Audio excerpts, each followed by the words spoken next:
Hello, everyone. Hello, and welcome to this week's forum on Israel, Africa, and Black America. I am your host, Joshua Washington, accompanied by my lovely co-host and our Speakers Bureau Chief, Olga Washington. Good evening, everyone. It's good to see everyone. We are streaming everywhere, so tag your friends. If you're seeing us on YouTube, X, Facebook, Instagram, let your people know. We're on Rumble even. LinkedIn too. LinkedIn. Tell your friends. Tell them to get out here. We have a lot of things to discuss today.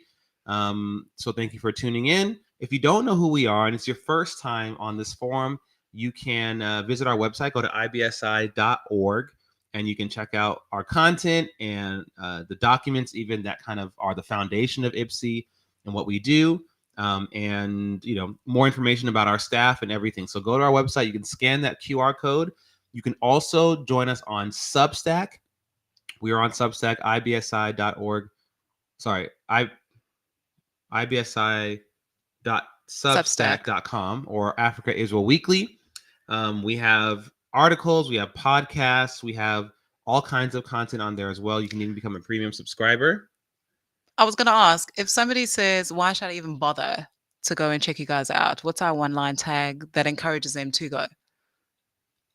Why don't you tell me? I don't know.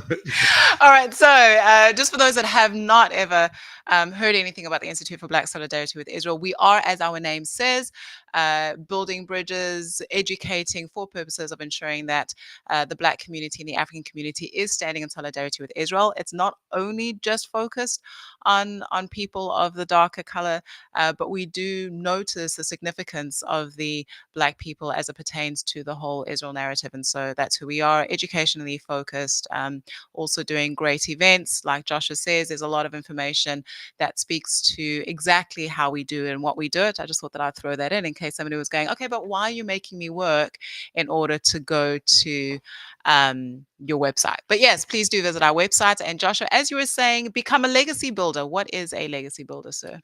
Well, first of all, that's not a one-liner. What's the one-liner? Let's see. I know I can be verbose. So a legacy builder is someone who gives monthly to IBSI. It's someone who, let's say, they don't have the kind of resources to donate, $10,000, but they know that they can give $20 a month. We've had people who have given, who have started off by giving, $10, $15 a month, and now they give closer to 50. Some give 100. It is a huge help for IBSI. It really is.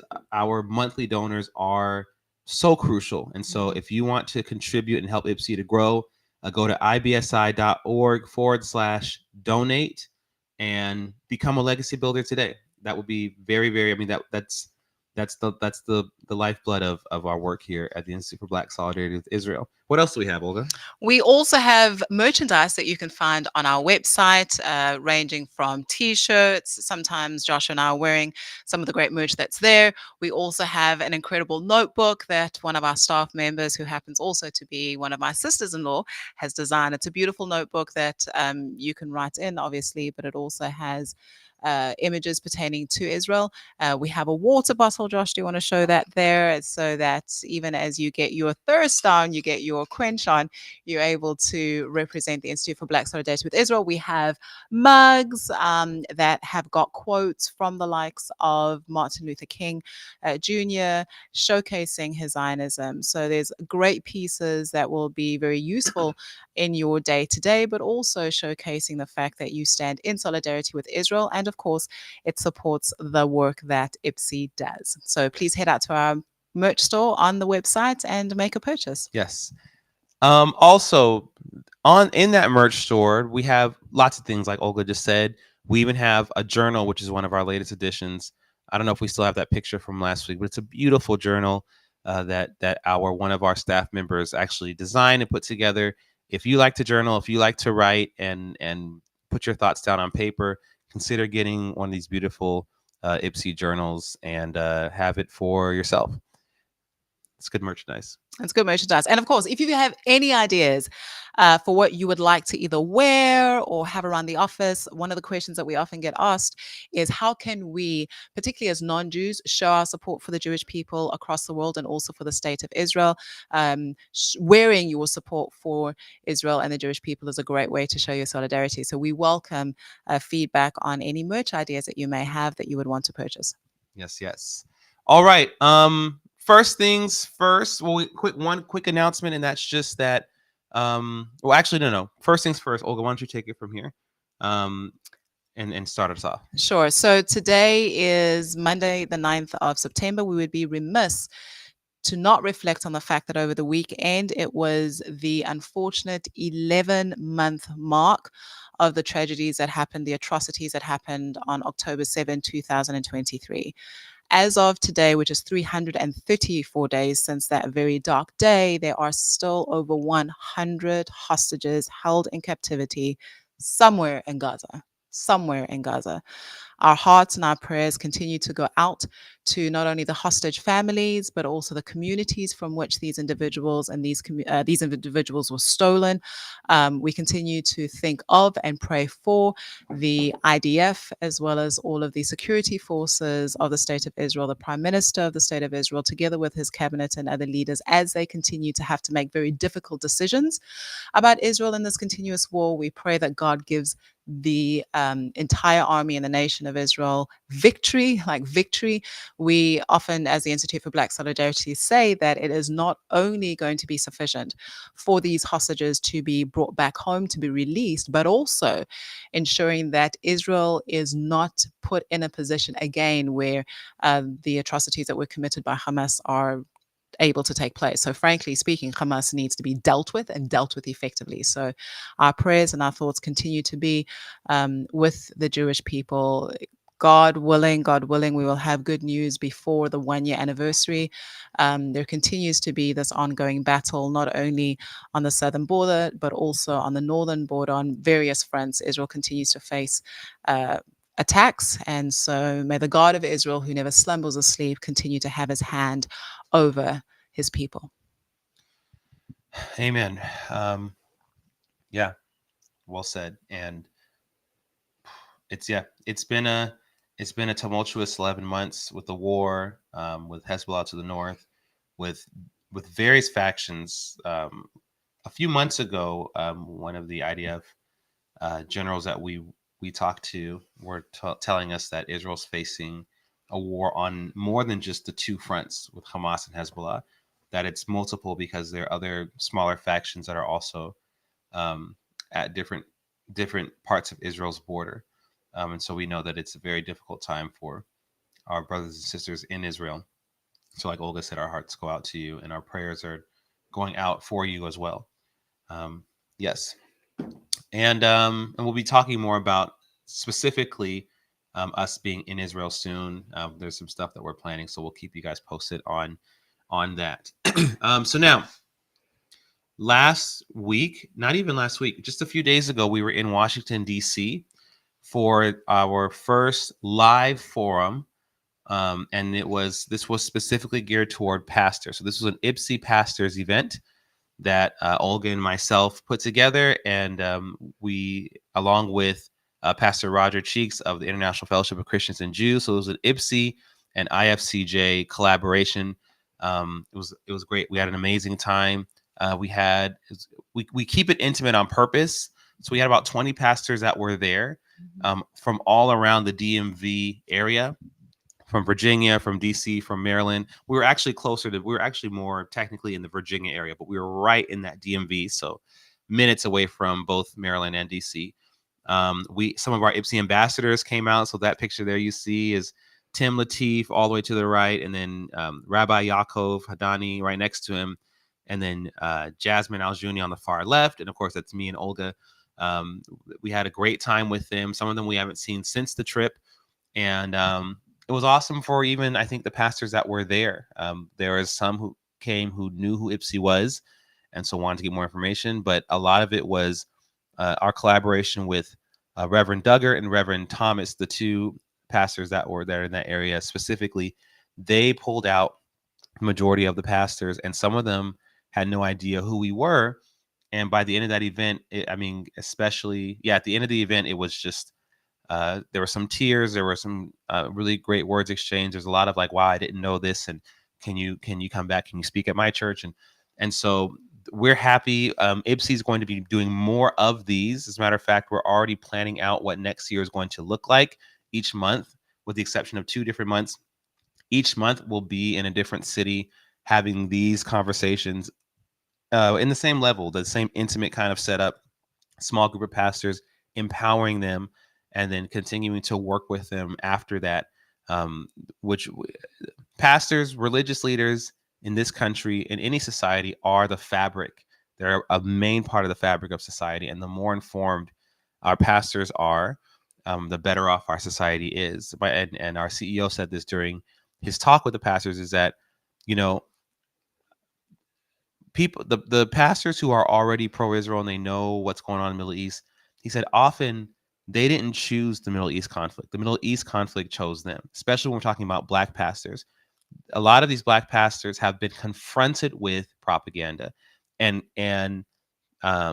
challenged with knowing what's going on, and they see other people hijacking the Black American story, right? Using the language of justice, using the language of Dr. King and Jesse Jackson and Al Sharpton, and Bayard Rustin, and using the language of Malcolm X and twisting it to fit their narrative. So a lot of pastors have been feeling like they have to know what's going on in the Middle East because people are expecting them to, because other people are using them or trying to use them for propaganda. And so in this time more than ever, our religious leaders, our pastors have to be informed. And so that's why we are doing this now, and we'll be doing it on a regular basis.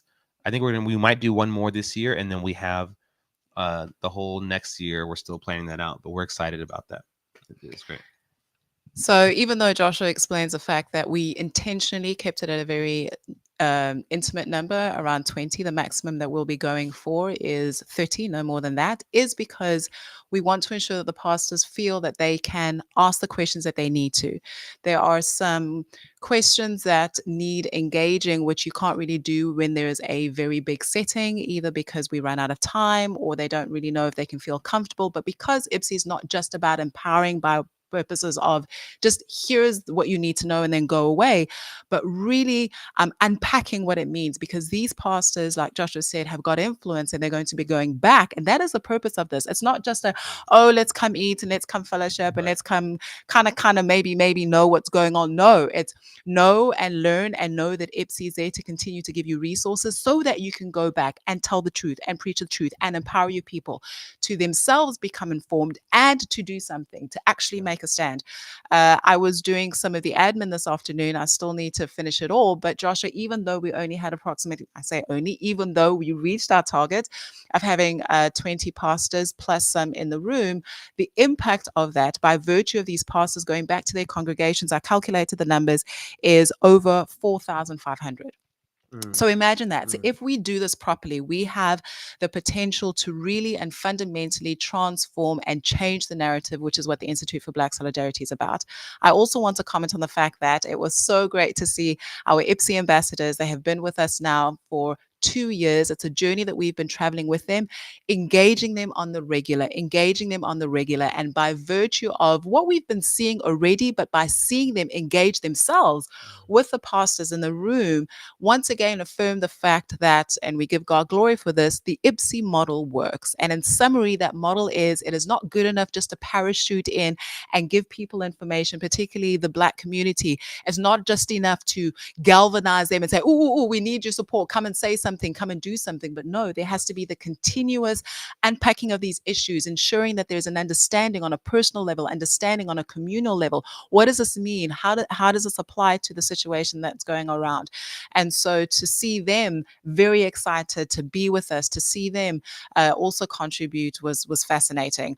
One last thing maybe to say, that some of the topics that we discussed, just by virtue of a teaser, so that when we do make announcements along these lines, lines in future weeks that you will know the type of things that we unpack with our pastors. First of all, looking at the biblical foundation of why it's important for Christians to stand with Israel and the Jewish people, the politics of it here in the United States, as well as looking at the politics of it as it pertains to the narrative around Palestinian human rights. We also had Mr. Simon Deng, who we love dearly. He's become a great friend of IBSI. He came and he shared his personal story, also highlighting that this is a war of radical Islamism and how this is an evil that is common to both Israel as well as Africans. And so it's not just about the Jews. This is very much our fight as well. And then I had the privilege of speaking on Vision 50, why the Africa-Israel relationship is so very important. 2050, yeah. What Vision did I say? 2050. 50. 50-50? My good Yeah. gracious, that's a long time to come. No, 2050. 2050. Thank you. So Vision 2050, why Africa is going to be more and more so taking up a very prominent role in not only the fight against anti-Semitism, but also the prosperity of the continent, as well as great relations with Israel. So it was a wonderful time. I want to speak on, this is a great transition, which you said, Olga, just now, about this not just being a fly-by-night. Let's get some Black people together so that we can make a statement that could help us in the short term, and probably do more damage in the long term, right? And this is a, because for us, people ask us, why do you do this? Are you Jewish? No, we're not Jewish. Why are you Israeli? No, we're not Israeli. Then why are you doing this? And it's because for a host of reasons. But when we're talking about the Black community, we have a dog in this fight as well. This is something that affects us too. The South African people, this affects them too. It's our narratives that are being cheapened. It's our history. It's our pillars in our community, in our faith, and in our within our people that are being what's the word I look at? Trivialized. They're being trivialized, and certain words just have lost their meanings. Stories have lost their meanings, and it's not just because of a lack of care for our people, but it's actually because of a disdain for our people. And what we're starting to see more and more is that those on the anti-Israel side don't actually care about the stuff that they I'm losing my words on this. The stuff that they what's the word everyone likes to use now? Appropriate, right? They don't care about the actual people. They just want the power that their story comes with. And when they feel like they've accomplished that goal, they're going to discard of the people. And we're already starting to see that now. And we're going to talk about this now too, because it's what I think is what's going on now. This has been happening for a few weeks now publicly, is both, it's potentially a good thing, but it's also, I think, a warning to those of us on this side of that issue to not fall into the same trap. And this is what I mean by that. So University of Michigan is the latest story, but this has been happening in different college campuses. At University of Michigan, their Black Student Union, BSU, they have resigned. They've written an official letter and resigned from the anti-Zionist student group. And they've done that because what they feel is what's going on right now is a pervasive anti-Black racism that's happening on the campus. They said they feel like their identities, their voices are not valued, and they're going to remove themselves. They can't endure it anymore. They refuse to endure it. It's pervasive, and it just shows for them a lack of, there's a lack of support, right? So there's all this enlisting of, come and use your voice for us, come and use your Black faces and your Black bodies for us. But by the way, we actually don't care about you. And as a matter of fact, not only do we not care about you, but there's tons of evidence to suggest that on these campuses within the Arab Muslim student groups, there's that culture of racism that exists within the Arab world in general against Black people. So that's why they're calling it pervasive racism. So what they're experiencing is a lot of the stuff that we've been talking about at IBSI when it comes to Africans on the continent and what's going on there. But before, let me stop there because I want to let Olga get a chance to I want you to add some of your knowledge to this too. I mean, I'm just saying, good morning. Good morning. It's about time that you wake up to this fact. Like Joshua says, we have been, as IBSI, been talking about this for a while, but it's also not something that's brand new to Yep. this narrative. Nope. They have been doing this since the 1960s, whether it's here in the United States, how they have been, I hope I'm allowed to say this, pimping off the Black narrative and the Mm-hmm. Black experience, Mm-hmm. and also in Africa, more specifically in South Africa, where they came and used our moral platform and called Israel a racist apartheid state, and have now taken the language of colonialism and apartheid and all of these words, which to Josh's points have become so trivialized that they're just buzzwords. I mean, people now get onto these college campuses and march in the streets saying these things and they don't know. And then when you raise up an issue that really impacts the Black community, nowhere to be found. Either nowhere to be found, or they will have their statement in terms of how the Black community should be doing what they need to do. They have not cared about us since the beginning of this particular narrative. So to these students, I say good morning. And I am personally hoping that this is not just going to be because they released as part of the opening remarks of their statements, we still stand in solidarity and support with the Palestinian cause. First of all, we need to unpack that, but that's going to be for another day. Okay, so you're still going to be racist towards the Jewish people and also not help the liberation of the Palestinians, right? The Arab Palestinians, the innocent ones, which is a real issue. You're just feeling hurt, like your feelings are hurt. So I've seen it, Joshua, in South Africa, where some of my closest friends now were virulent anti-Semites. I mean, in South Africa, these BDS guys, they were leading the charges on the university campuses, Yep. doing things. He's now become a mutual friend. He actually got expelled from university. He missed out an entire year's worth of study because he was so passionate about this cause. But he was willing to interrogate, especially when he started to see the behavior of the other side that we're saying that we're standing in solidarity or for Palestine and you need to stand with us. And he was starting to question their behavior, that they weren't really being honest with their messaging as well as the relationship. And then he also had the opportunity to go to Israel and see it for himself. And we have to keep this, and he was engaged. There was teaching, there was education, there was mentorship, right? This fly by night model that many organizations use is starting to showcase the fact that it is not the best way to go. So Joshua, because he had all of those elements, he is one of the greatest advocates for Israel in South Africa. And frankly, he's also had the opportunity of speaking on university campuses across the United States. So in summary, I am hoping that whether it's the leaders of this particular student union, other student unions across America that are waking up to the fact that they don't care a continental hoot about you or about Black issues. They don't care.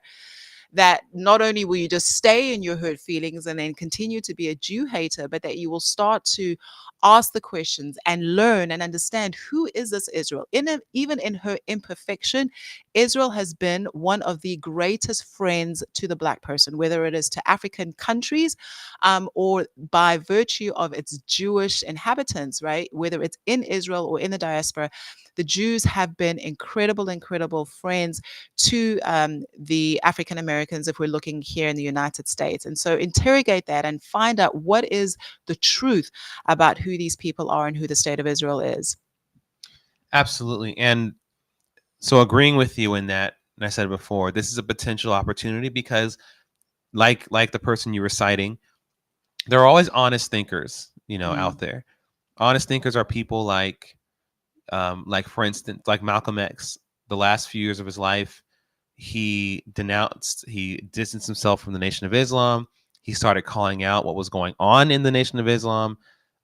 He spoke out against there was tampering with young women, underage girls, and all that kind of stuff. And he was like, "No, I got to speak out." And people told him, "Do you feel like there are threats against your life?" He's like, "Yeah, there've been threats against my life, but I have to speak out." He's, to me, someone who, even if you don't agree with him, he what he said was what he actually believed, and he believed it honestly. And when he was challenged and confronted with something that went against what he believed, he wrestled with it, and he would either come out stronger in his beliefs, or he would about face and change his views on certain things.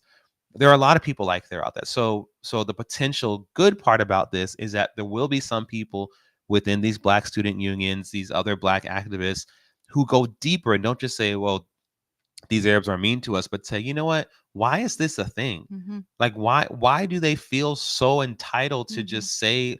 I mean, I don't know the specific things that happened with the BSU, I know I've been called racial slurs straight to my face by Arab activists who didn't like that I was a Zionist.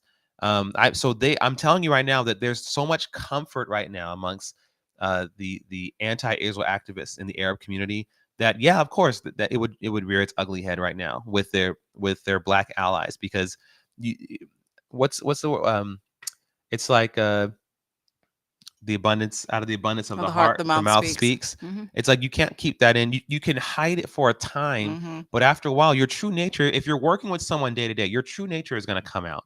And so that's what's happening right now. So that's the potential good thing, is that they're most likely will, and we're working on that now, both IBSI and African Jewish Alliance, on sending this information that we've been teaching to you all, and writing about and everything to them, reaching them, because there will be some people who will start to come to the other side. It has to be from the honest thinkers, though. It Yeah. can't just be out of anger, because Yeah.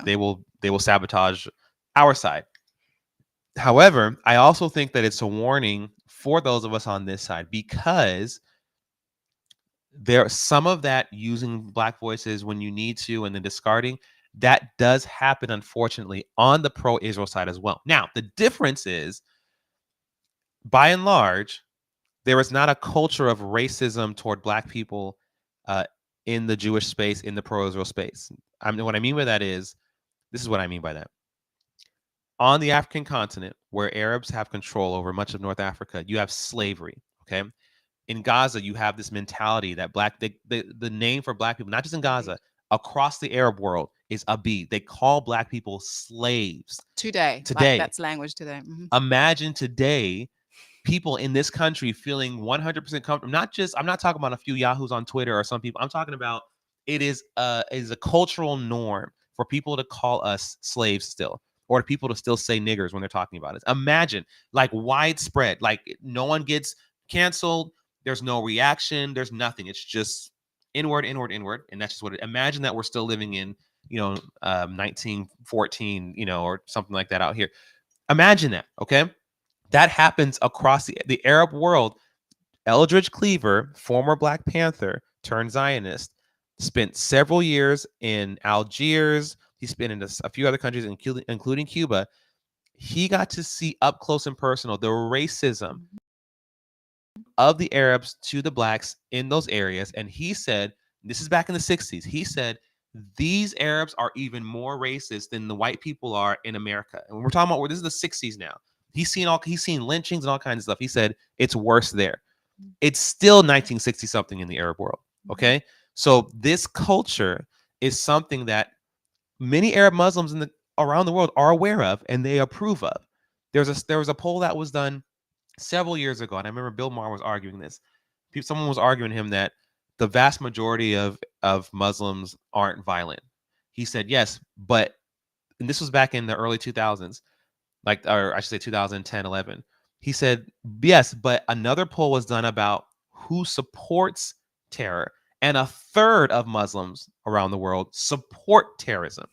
Right, so that's a huge number. So yeah, you have a lot of Muslims who will never do anything violent, but they support those that do. And then obviously you have ones who are truly moderate, who are truly peaceful, who actually speak out against it, because they also know that in these parts of the world, other Muslims are also victim. Like in Mauritania, many of the slaves are Arab women, or Muslim women. Now, all that to say, that's a culture that's in the Arab world that is pervasive in the West when it comes to the Arab culture as well. Unfortunately, that's not the case with our Jewish brothers and sisters. That's not so. There's not that underlying, like, we hate black people type of thing that we see in the Muslim world. Still, though, in the activism space, there is this similar thing of, we like our allies, we want our allies only for when we feel like how much we feel like we need them, and then we discard them, and almost sometimes abandon them when we feel like we don't need them anymore, and then we ask them to come back to clean up our mess, and then we push them away again. So it's that same type of, sometimes there's the same type of using of the black voice, because you know that it'll strengthen your overall message, but not actually wanting to partner fully with your other allies. And so the warning that I see is that we in this space have to make sure that we treat our allies and our friends, really, because allyship, the foundation of allyship is friendship. You have to treat your friends well. And I don't mean that you have to pander to them. What I mean that is treat them like human beings, treat them with respect.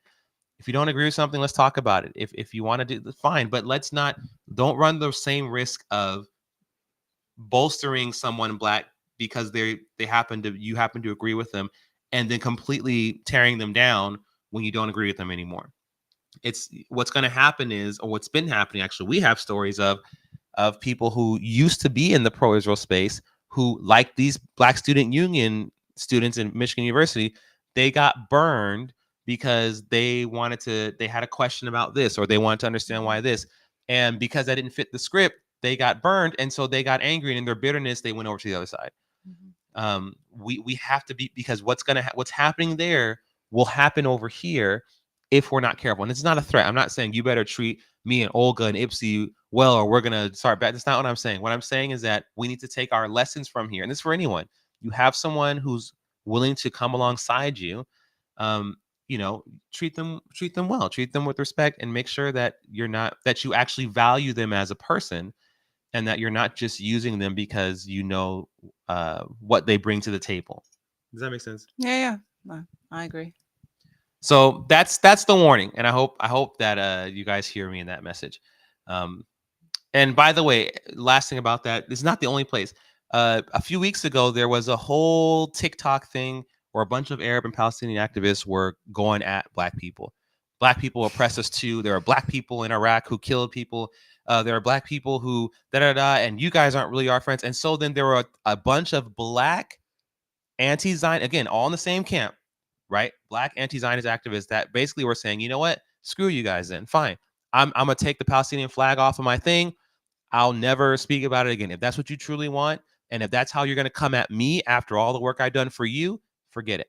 And so a lot of Black activists came out and said, you guys are selfish. You guys you only care about your issue. You think your issue is the most important thing in the world. You never want to talk about things that we want to talk about. Forget it. And that will happen. That happens when you do that, when you use people like as fodder, and when you allow your hatred to spill over into like punching the person next to you who's trying to help you. They're like, the normal reaction is, okay, you can do that by yourself. Bye. I didn't think you were going to attack me, but if you're going to do that, then we don't have to be friends anymore. So unfortunately, that's what happens. I've been talking a lot about this, but we're going to move on. So this is Maybe before we segue there, let me say that if there's anybody that's listening and you know of a person or persons that fall into the category of feeling disenchanted, they were pro-Palestinian, but now they're hurt, they don't know what to do, how to do it, and you're not sure as to where they should go, what they should do, because what Josh is highlighting is that relationship is so important. Relationship and mentorship and the opportunity to seriously engage with these topics, because it's a complex thing. Feel free to send them IBSI's way. We have been growing, and we're going to touch about it a little bit towards the end of the show. The request for IBSI to help authentically and to come into the community is growing, and we would be more than delighted to be able to sit and have these conversations. Joshua and I were mentored by, more specifically, our fathers, but also individuals that had gone before us and that took the time and the patience to help us understand and unpack these issues. And we are blessed to be in that position now as well in terms of mentoring. And as a whole, IBSI's here in terms of not only our resources, but also our time. So do feel free to send us an email. You can find our contact information on our website if there's any way that we can help somebody or communities that you may be aware of. well said. Why don't you take the next one, Olga? I feel like I've You need a little bit of a break. I feel like I was Okay. on a soapbox for a All minute right. there. So it is pretty much halfway through our program. We still have a lot to go through. I think, Joshua, let's take an ad break. For those who don't yet know, our CEO as well as founder, Pastor Jimmy Sunny Washington, has a weekly show, and it is called Truth to Power Live with Jimmy Sunny Washington. On that radio show, which is also available after the recording streaming on YouTube and Rumble and various other platforms. He unpacks all issues, faith, family. Several weeks ago, he had his wife, who happens to be my mom-in-law, Josh's mom, Mrs. Valerie Washington. They were looking at issues of raising a family, children, politics, Israel, like the whole shebang. Those of you who have been in a session with Pastor Dumisani Washington not only know that he is such a wealth of wisdom, but he's also fairly entertaining, especially when he gets very passionate. So do look for Truth to Power Live on all platforms. I believe we may have a recap, producer, if I'm not mistaken. We do? Yeah. Okay, so we're We'll going to try play more of an excerpt. Actually, this one's a Is little it bit an longer. excerpt? Yeah. Okay. All right. So please do enjoy this particular recap excerpt from Truth to Power Live. During the school year, post October 7th, African-American Congressional Representative Byron Donalds went to George Washington University, if I'm not mistaken. Byron Donalds is there on campus defending Israel. One of the professors, I don't remember his name, he begins to call out Byron Donalds, ask him why he's there, calls him Uncle Tom. How much is APAC paying you, you bastard? That being said, how much is APAC paying you, you race traitor? Race traitor, really? Yeah. So, yeah. Uncle Tom. This man starts calling Byron Donalds out of his name. To my knowledge, he hasn't lost his job. To my knowledge, he hasn't been reprimanded. What that professor was doing was demonstrating the anti-Black racism deeply embedded in the anti-Zionist movement. He had no problem standing there in broad daylight in front of God and the angels. Everybody, see, and everybody's got cameras now, right? Everybody's got always video. He had no problem standing there and calling this Black man out of his name. And why was he doing that? In his mind, so he could free Palestine. Let me free Palestine by calling this Abid. Let me free. I'm gonna free Palestine by coming against this. I'm gonna call him, and not that Byron Donalds was tripping on the fact that he was Black. Is that the professor coming for him hated the fact that this Black man had the audacity and the unmitigated gall to not bow at the altar of Black for power. How dare this Black man come on the campus and find out about how these Jewish students are being treated and the anti-Israel and the anti-American? How dare? Who does Byron Donalds think he is? That's how he was talking to him. It's like from the Jim Crow, a boy? Who you think you are? Truth to Power Live with Dumisani Washington. That laugh, that chuckle at the end. Okay, so I actually hadn't seen that excerpt. I didn't realize that that's the one that we were going to be showing. So please go and find Truth to Power Live. That particular episode, I should have memorized it. It's ttplive.com. Right, ttplive.com. As I mentioned, it's also available on Rumble as well as YouTube. And hear more of how Pastor Dumisani Washington unpacks what we've just been talking to about the culture of racism. I mean, as he mentioned there, that particular professor who dared to call a grown Black man all sorts of names because how dare he step onto a university campus and want to apply his own mind, right? Black people can't be thinking for themselves. Apply his own mind as to the situation that was going on. I believe that was around the time of the encampment. So please do go ahead and subscribe. Okay, moving along. We have our partners who we've spoken about previously. They are called the African Jewish Alliance. We, as the Institute for Black Solidarity with Israel, are founding partners with them, and we are so privileged to be able to take on this cause with them, as well as other organizations, in highlighting the fact that, amongst other things, jihadism is an evil that is targeting Africans and Jews alike. What happened on October 7 and the evilness of it is not something that is unique to the Jewish people. It has been happening across the African continent for a long time. And it also manifests itself in modern day slavery, which we continue to see in multiple countries across the continent. On a weekly basis now, The main individual, his name is Dr. Charles Jacobs, an incredible friend of the African people as well as the Institute for Black Solidarity with Israel. He's a modern day abolitionist. He is going to be penning a column in JNS, the Jewish News Syndicate, highlighting some of the topics that AJA is addressing and fighting. And in this week's topic, he actually covers the terrorism that is taking place in Burkina Faso. Now, I don't mean to insult anybody, but I'm pretty confident that most of those that are watching don't even know where Burkina Faso is. It is a country in Africa. And if our producer has got the graph, if you can please show it there, that maybe let me take a step back while we still have this thing on the screen. Israel and what happened on October 7 was horrific, absolutely horrific in terms of the attack that took place, where we saw that approximately 1,200 individuals were slaughtered by Hamas. What many don't know, and this is according to the Global Terrorism Index and their report in 2024 that was released a few months ago, they track the trends of terrorism, countries that experience terrorism. Burkina Faso, which many individuals don't not only know where this nation exists in the world, where it exists in Africa, actually has experienced and did experience in 2023 more terrorism deaths than even Israel did. And whereas we are here to highlight what happened and to stand in solidarity with Israel, we're also showcasing the fact that nobody's talking about Burkina Faso. Here are some statistics about this. So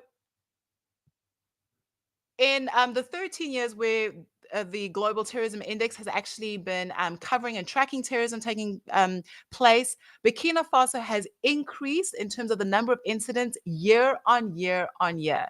In 2023, almost 2,000 people were killed in approximately 258 incidences, accounting for nearly a quarter of all terrorist deaths globally. All of them globally. And thank you, producer, you can take that screen down. And so the conversation that we need to be having over here, amongst other things, is where are the voices? Where are the voices for these innocent individuals who are being slaughtered on the day and date? But no, not good enough. All of these Black student union groups, all of these let's be human rights activists. And yes, thankfully, there's been a little bit of spotlight that's being shone on Sudan. But Sudan, in this context, in terms of terrorism, isn't even there. Like, not there. But this is the same evil that is facing the Jewish people and those that don't want us to pay attention to that evil that is facing Israel, and frankly, that are using Israel as a scapegoat for the terrorism that is being wreaked by Hamas, as well as other proxy groups by Iran, by using Israel as a scapegoat and keeping this in the news. Then the news about Burkina Faso and the innocents there, nobody's paying attention to. Not good enough. But here, statistically, we can see that it is horrible. It is terrible. On that graph that we showed, we can make this available. And frankly, people can also find it on Google. Like I said, it's a Global Terrorism Index report of 2024. Out of the top 10 countries in the world that experience terrorism the most, seven on the African continent. 7 on the African continent. Where are the resolutions at the UN General Assembly? Crickets. Where are the resolutions at the United Nations Security Council? Crickets. Where are the statements by world leaders and by organizations such as Amnesty International and that supposedly are about the freedom of people, allowing these individuals, right, to live in peace and security? And because, let's be true, these countries are countries where the minority groups are not Muslim. These are Muslim majority groups. In Burkina Faso specifically, the audiences that are targets are Christians. So you Christians out there that are just like, free Palestine, oh my gosh, we have to stand up because Israel, you're being used. You are, with respect, being useful idiots who are lending your voices, especially those the color of my skin. We are making ourselves useful idiots to harp on about a nation where not only is a narrative untrue, but because we are willing to give voice to something that is untrue, the voices that we do need to be speaking out on behalf of, we're silent about. And so nobody is crying out on their behalf. But we're thankful for the work of AJA. We're thankful for this particular platform that we can continue to highlight that we need to be true to the realities of what's taking place. We need to identify the fact that what starts with the Jews never ends with the Jews. The travesties, the atrocities that are being faced by the Jewish people, the hostages that are continuously still being held in captivity. We have young ladies from 2014, Bring Back Our Girls. Story for another day, but we need to do it, Joshua. Maybe soon we need to do it. Since 2014, Bring Back Our Girls. 100 of those young ladies are still in captivity. But where are the voices? Where are the female organizations, the human rights organizations? No, we're silent, silent, silent, because Israel, Israel, Israel. Let's demonize Israel at the expense of the true suffering that's taking place. Anyway, so I say all of that to say that we are grateful for the work of the Africa Jewish Alliance. Please do find them on all social media platforms. Follow them. You can follow us as well as we share and collaborate with them. And then also please do subscribe to JNS to ensure that you don't miss a weekly edition of the writings by individuals from AJA, more specifically Dr. Charles Jacobs. Thank you, Olga. And yes, I want to concur that you said something that we will talk about it soon. We addressed it a couple months ago now, but Bring Back Our Girls 2014, right?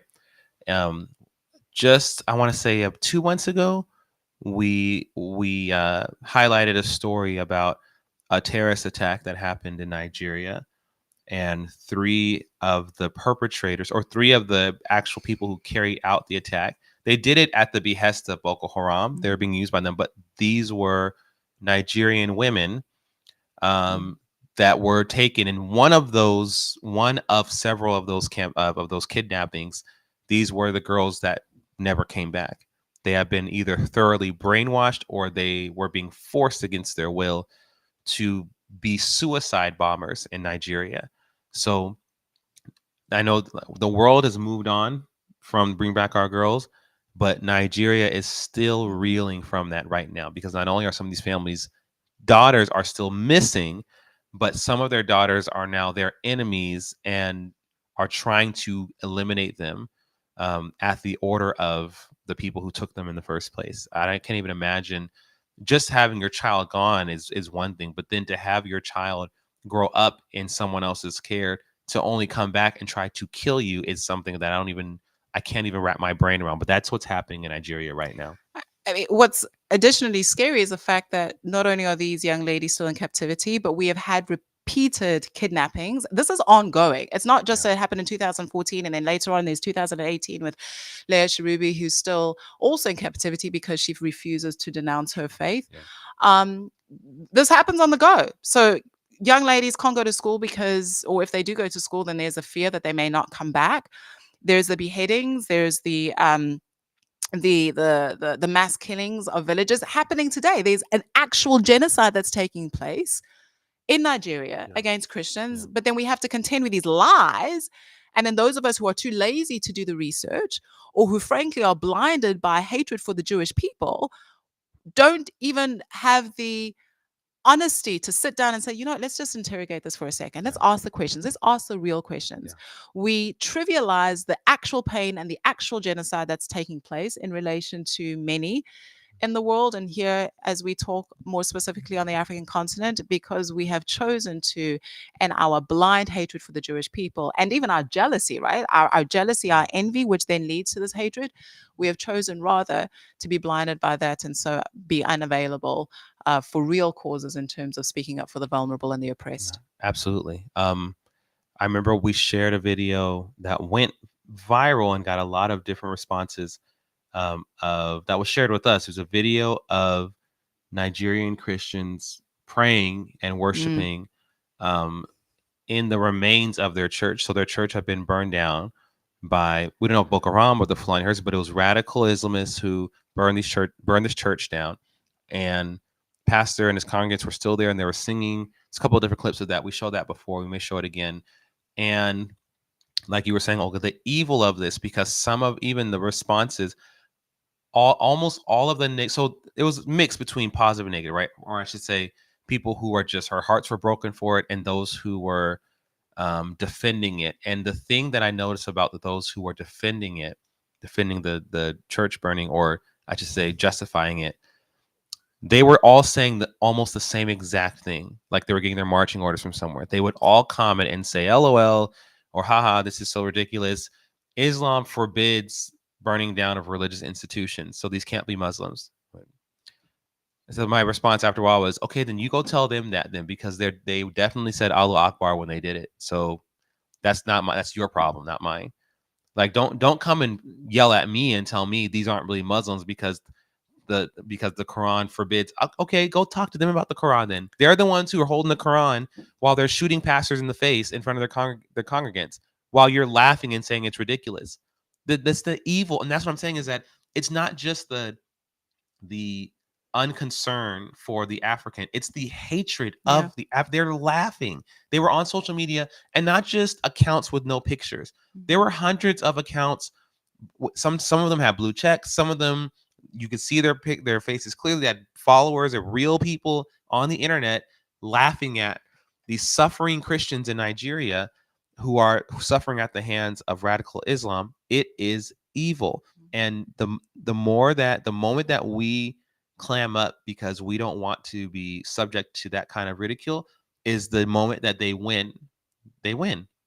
We can't allow these past few years of you don't say this or you're Islamophobic to get us to shut up, you guys. Like there's a real the common denominator, Burkina Faso, Gaza with the Israeli hostages that are still there, Nigeria, the DRC we've talked about, Libya, the slave trade going on in Algeria and Mauritania. The common denominator is Islam. It's not us trying to paint a narrative. So when we see people like, okay, and we weren't going to talk about it, when we see people like Candace Owens all of a sudden talk all this mess about Israel, and then at the same time, because she started doing this too, she's on somebody's podcast saying that on behalf of Christians, I want to apologize to the Muslim community because we shouldn't have treated you that badly after 9/11. When you see that kind of thing, it's deeper than just she hates Jews and she hates Israel. She has aligned herself, for whatever her reasons are, whether she realizes it or not. She has aligned herself with the Islamist agenda. I don't know what she thinks she's getting out of this. I don't even know if she realizes what she's doing when she does this, but she has jumped into the stream, the spiritual stream of what we Christians call the demonic. It really is, because you notice how like now almost like all of her views are just wackadoo. Like it's not just, oh, she's cool on this, but then Israel. It's like she's kind of like made an about face on most things. Like to think someone of her personality who's kind of like a bull in a china shop would have no problems calling out Islam, right? Like she calls out the LGBT community for this and she calls out the Black community for that, right? Of course, no, she's going to be so soft and gentle and apologetic to Muslims. Like that's something else. That's an evil stream that she hopped into, that lots of people are in, and we can't allow people like her, whether it's on the right or on the left, to get us to be quiet. I don't care if it's your favorite person who flipped. Get over it and say they're wrong, they're out of whack, and move on. And don't be so shocked that you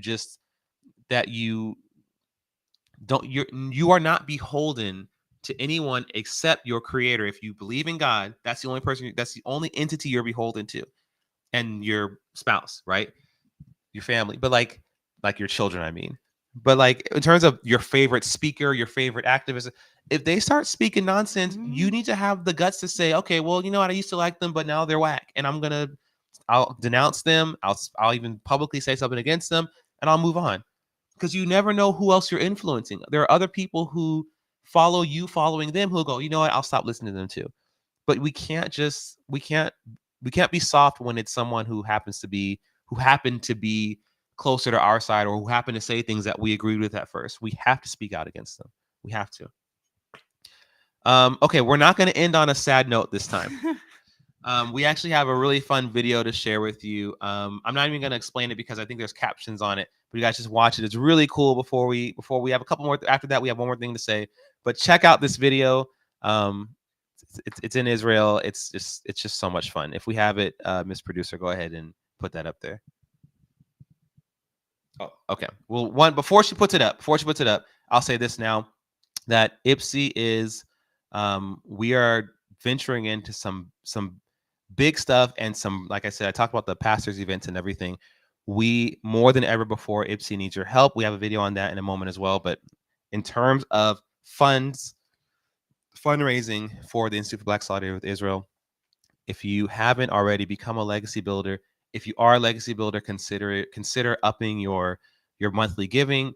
IBSI needs your help in doing the things that we need to do. The order has gotten taller, especially since October 7th. But even I would say around 2021, the need for IBSI has grown exponentially. And even now, they're unread emails in my inbox. There's just so much that people are requesting of us, and we can only do so much. And what is going to help us to be able to do things on a more efficient way, or in a more efficient level, is funds. We have to expand our staff. We have to. There are things we have troops on the ground already who are like ready and willing to do stuff. Our ambassadors and others are like, how can we help? Which is amazing. And we do what we can with them, but there's so much that we can still do with the right amount of funds to be able to activate whether it's our pastors, our ambassadors, people on the ground, and also our general staff. So please, if you're watching this and you've been enjoying this and you enjoy our forums, go to ibsi.org/donate and donate to IBSI. If it pops up on the screen, scan the QR code. If it doesn't, the website's right there. Go to it right now. We'll give you about 30 seconds before we show the video. Go to it right now. Become a legacy builder. So you know what? I can only do $15 a month. Put in $15 a month right now. Go ahead. Yeah, go ahead. Because you've given them 30 seconds, maybe let me say this. It might take me a little longer than 30 seconds, but we'll encourage you to also look at this as not only standing with and in support of Israel and our Jewish brothers and sisters, but this is about you as well. It's an investment in your future. It is an investment in your children's future. And what do I mean by that? I use the phrase, and it's a common phrase because it's a truth earlier, that what starts with the Jews doesn't end with the Jews.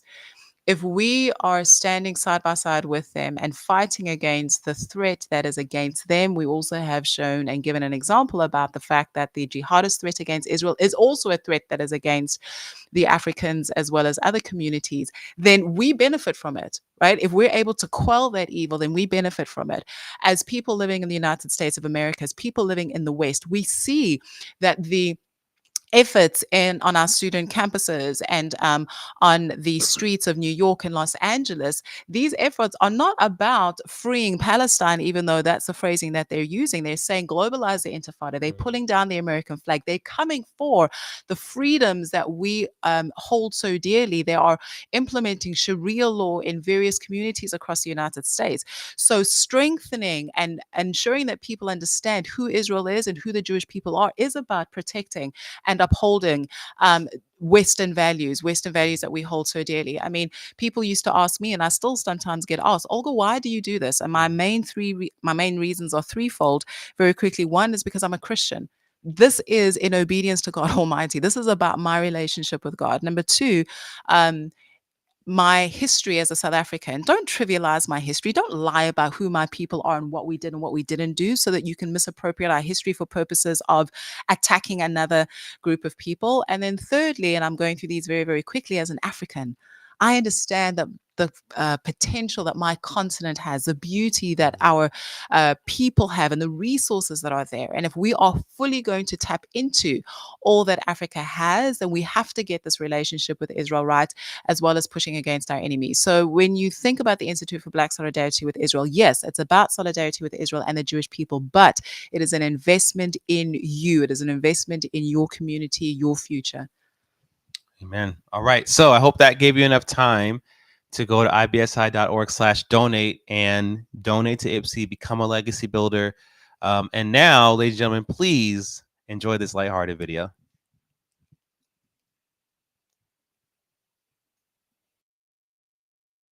I should be seeing the country from the river to the sea.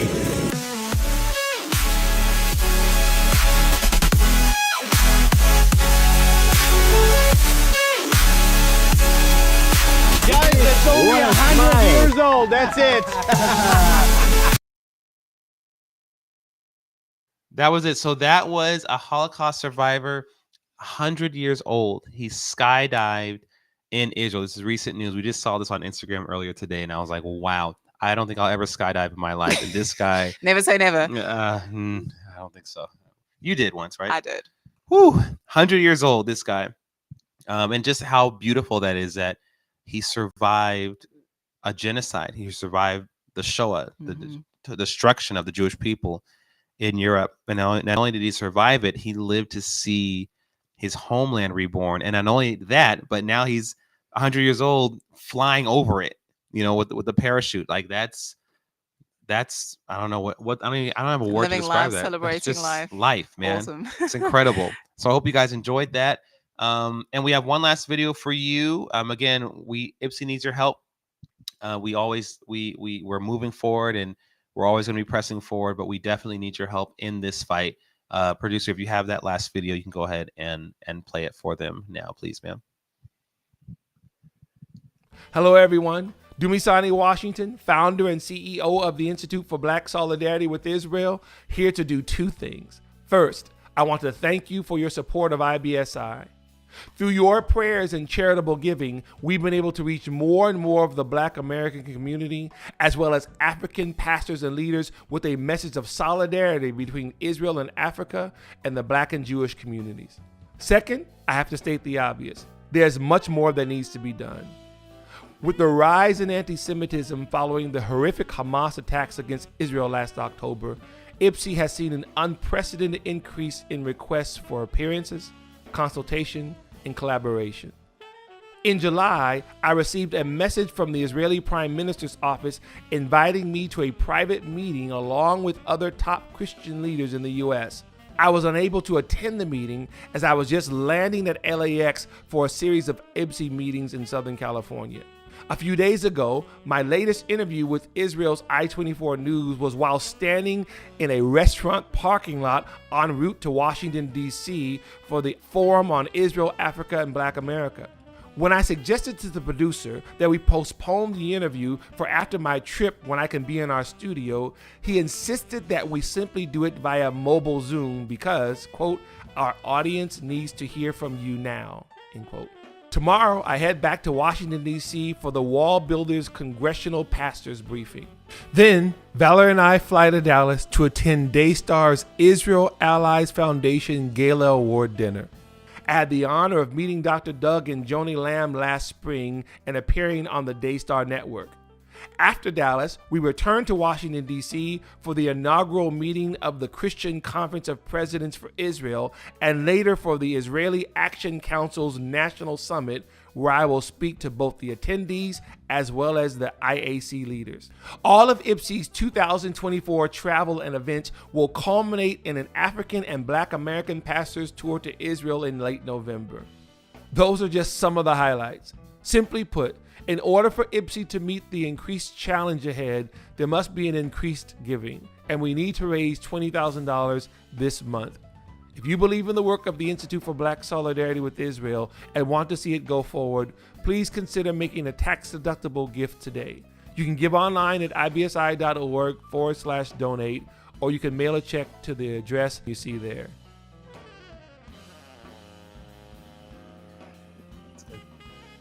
Thanks again for all of your support.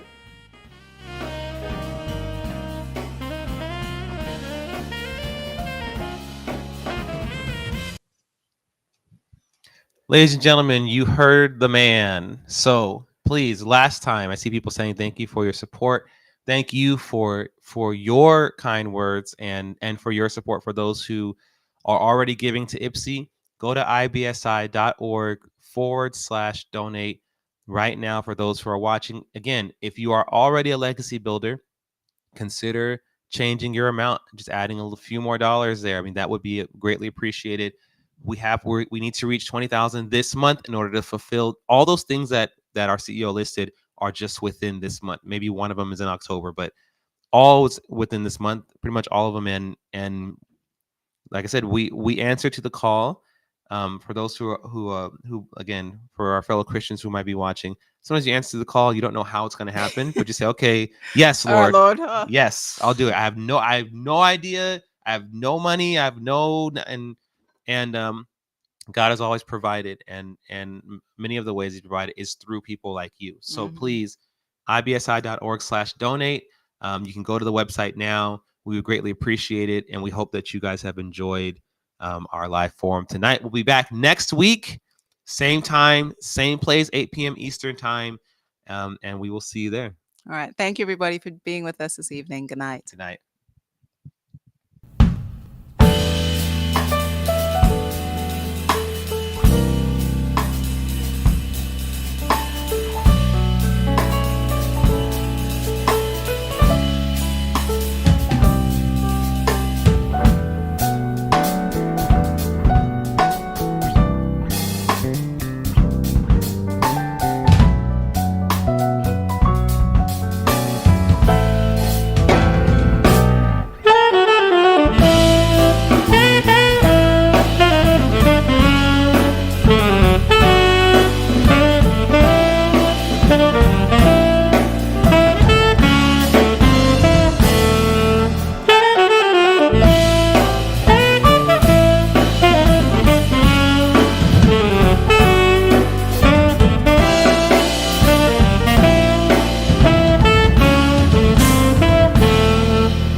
Thank you.